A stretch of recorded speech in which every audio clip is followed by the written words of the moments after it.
ఏం చేస్తానో తెలీదు. మగధీరుడు అల్లూరి సీతారామరాజుగా మొత్తం జీవించేశాడు.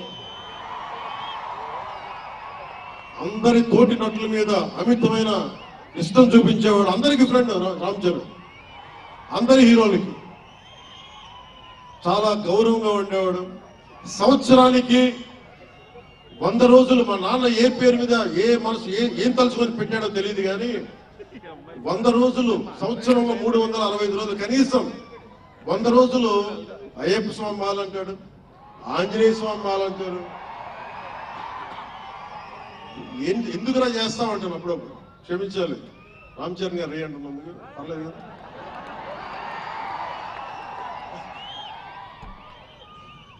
అంటే ఎందుకంటే నాకు బాధ్యత తప్పకుండా ఉండటానికి, నియంత్రించుకోవడానికి, అహంకారం రాకుండా ఉండటానికి ఎప్పుడు చూడండి చెప్పులు లేకుండా ఉంటాడు.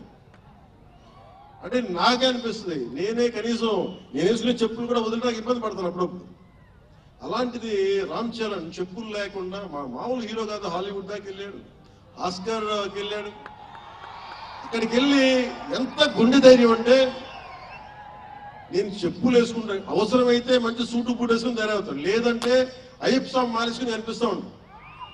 అంటే వ్యక్తిత్వంలో ఎంత బలం ఉండాలి ఆ వ్యక్తికి. అందుకని అలాంటి రామ్ చరణ్ మంచి పదహారణాలు తెలుగువాడు, మా బంగారం. నా తమ్ముడు, తల్లికి పుట్టకపోయినా కానీ నా తమ్ముడు. ఎప్పుడు ఎదిగే కొద్దీ ఒదిగుండేవాడు. అతనికి మరింత విజయం కలగాలని, అద్భుత విజయాలు కలగాలని మనస్ఫూర్తిగా ఒక బాబాయ్ కాదు ఒక అన్నగా ఆశీర్వదిస్తున్నాను. I love you Ram Charan. I love you all.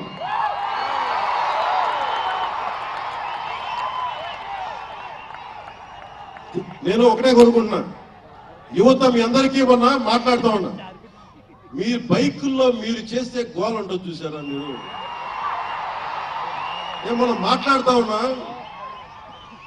ఇప్పుడు ఈ ఫంక్షన్ లేదు, సినిమాలు లేవు, ఏం చేస్తారు చెప్పండి. ఉద్యోగాలు ఉపాధి కూడా కానీ టైం పడుద్ది.